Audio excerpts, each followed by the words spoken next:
As I said, I have a new question and theory for you today, which I think you will find provocative, controversial, and maybe even upsetting. What it is designed to do, however, is to make you think and to question. And my new question emanates from something I heard MSNBC's Chris Hayes say back almost a couple months ago. I recorded it and I've been saving it along with my initial reaction to it, curious to know if anyone else would dare go there. To date, not one single solitary person I've heard has gone there. I will go there. First, let's listen to what Chris said that led to my question. 7 weeks to go. We're in the stretch run of this campaign. Everyone's obsessing over swing state polling on their phones and various outlets' odds for who will win. And the reason for that obsession with the just 7 or 8 states, the new poll in Arizona, is, of course, that we don't elect our presidents by a popular vote in this country. We have a frankly undemocratic system, the Electoral College.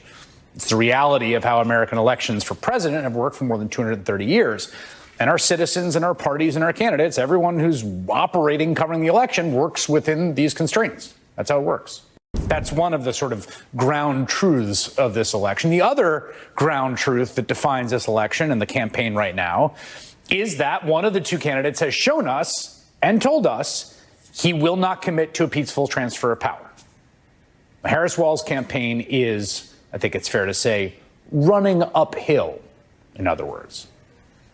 The thing is, the only option for Kamala Harris and Democrats and the pro-democracy coalition, Popular Front, the only thing they can do is to organize and mobilize and persuade voters, use democratic means to save democracy. And if they win, they can and should strongly defend that victory in court. And if they lose, which is a real possibility, they then must peacefully transfer power. That's the way it works. Those are the only options on the table. Okay, and here's my question. Why? Why is the only option on the table for Joe Biden to peacefully transfer power? Why is it always up to us liberal Democrats to follow the rules, to respect the Constitution, especially when our opponent has said our Constitution should be terminated, and has further shown he has less than zero regard for rules, including the rule of law? But if Kamala Harris were to lose a week from today, the only option will be for Joe Biden to what? Follow the rules? Abide by the Constitution and turn the United States government over to someone who says he wants to terminate the Constitution? Tell me in what world that makes sense. And don't get me wrong, I am not in any way, shape, or form calling for another attack on our Capitol. That would take precious time away from our stereotypical liberal tree hugging. But here's what I am calling for. Earlier this year, back in July, when the Supreme Court issued their presidential immunity ruling, it didn't just apply to Donald Trump. It applied to Joe Biden as well. And how many times has Biden taken advantage of his newly granted immunity since July?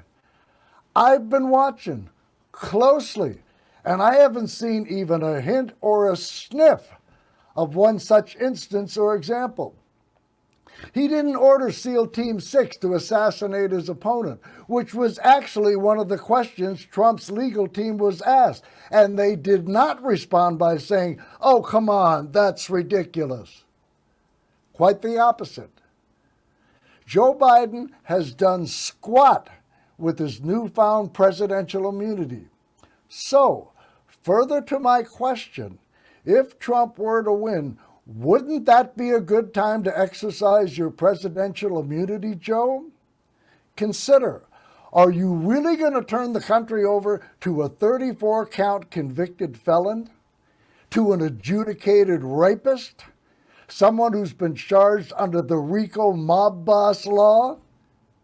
You going to turn the country over to someone who's been charged with conspiracy to defraud the United States by trying to steal an election he lost and erase the will and votes of 81 million people in the process?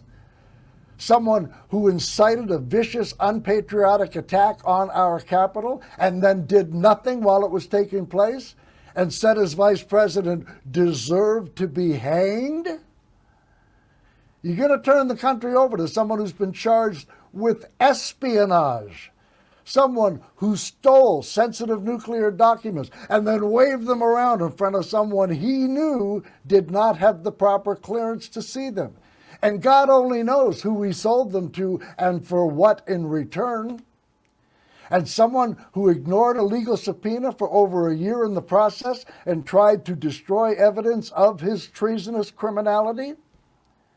You're going to obey the Constitution and turn the country over to someone who said our Constitution should be terminated. To a guy who calls those of us on the left the enemy within, who should be handled by the American military. And that includes you, Joe. You're at the top of the list. Someone who calls the free press the enemy of the American people. He just did it again a couple times over the weekend in 2 separate locations. He did it again yesterday. Someone who, when we were short on COVID tests, sent them to one of our avowed enemies in Russia who wants nothing more than to see American democracy fail. That is who you're going to turn the country over to? You're really going to follow the Constitution for a guy you know wants to terminate it? Again, I ask, on what planet does that make any sense? In my humble opinion, here's what I have concluded Joe should say if Trump were to be declared the winner. Joe could say, and by the way, in a primetime address from the Oval Office, quote, "My fellow Americans, my fellow patriotic Constitution-loving Americans, I cannot in good conscience turn the control of this country over to this man, who is the polar opposite of what this country stands for. I call this country the finest in the world. He calls it a garbage can. I believe in the rule of law. He breaks the law whenever he sees benefit to him and him alone from so doing. I believe in our judicial system. He tears it down every chance he gets, again, when he sees benefit to him and him alone from so doing. I care about our founding documents. He said our Constitution should be terminated. I care about the consequences to the American people from such brazen lawlessness. He only cares how the consequences affect him and him alone, and the welfare of our nation be damned. I don't see the American people, even those who disagree with me, as my adversaries. He calls anyone who disagrees with him the enemy within, and has stated that if necessary, they should be handled by the American military. I respect the independence of our Department of Justice. He wants the Attorney General to be his attorney. I respect the independence of our free press. He calls them the enemy of our people. I respect our Constitution. He says it should be terminated. I respect our foundational transfer of power. He incited an attack on our Capitol in order to steal an election he lost. I respect our democracy. The people that know him best call him a fascist. If I follow the Constitution, he will destroy it. And as I said, in all good conscience, I cannot let that happen. I cannot turn this constitutional republic over to someone who said he wants to terminate the Constitution. Therefore, I have come to the conclusion that it is far better and ultimately more patriotic that I will be the one who violates our Constitution, not destroys it, but violates the Constitution of this nation in order to preserve it.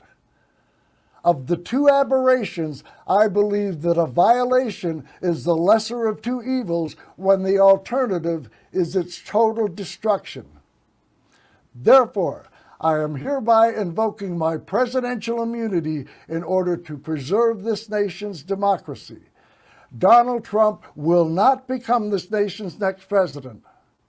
I hereby also revoke the terms of his bail, make that bails, and further order the military police to take Donald Trump into custody, whereby he can finally stand trial for the myriad crimes he has committed against this country with which he has already been charged. Thank you. End quote. And then just walk away. Don't take any questions. Whatever you do, don't head back to the dais after a reporter inevitably asks you a question. Just walk away. Retire to whichever room with the TV you prefer and watch Trump and MAGA heads literally explode. And watch and listen as A, the rest of the free world stands up and applauds, and B, as the world's dictators recoil in horror. And again, I dread the prospect of this patently unfit criminal traitor winning this election. I hope Kamala Harris wins easily and makes everything I just said redundant. I will happily swallow it all back, whole, without even chewing. I just like to consider and prepare for all possible outcomes. But again, why do we Democrats always have to be the good guys? It's our constitutional right to appoint a Supreme Court justice. The right says, no, it's too close to an election. We say, okay. But then when it's their turn to appoint one and it is much closer to an election, they say, oh, that rule only applied to you, not us. And we say, okay, we're Democrats. We play by the rules, even though the other side threw the rule book in the garbage years ago. And I am well aware that everything I just said could be deemed radical. But again, I would ask, how in good conscience could Joe Biden turn this democracy over to a felon and a traitor who he knows full well wants to destroy said democracy?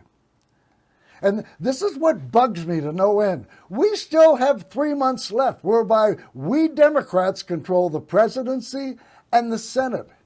And yet it is we who are wetting our pants over what Trump and the GOP will do if he gets back into the White House. Do you think they're worried about what we'll do in the next 3 months or even the next 4 years if Kamala Harris wins? Hell no. Well, I say we give them something to worry about. We let them know that liberal does not equate with patsy. We let them know that liberals can show up to a gunfight with something other than a spoon.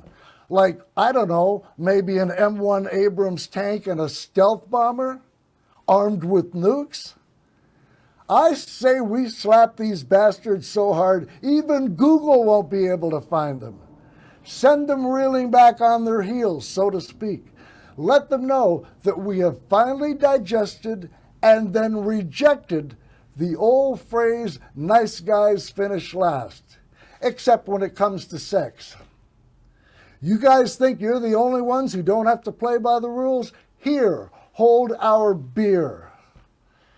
And when any Republican legislator asks any Democrat about Biden's pronouncement, they should all just shrug their shoulders and say, presidential immunity, bitches.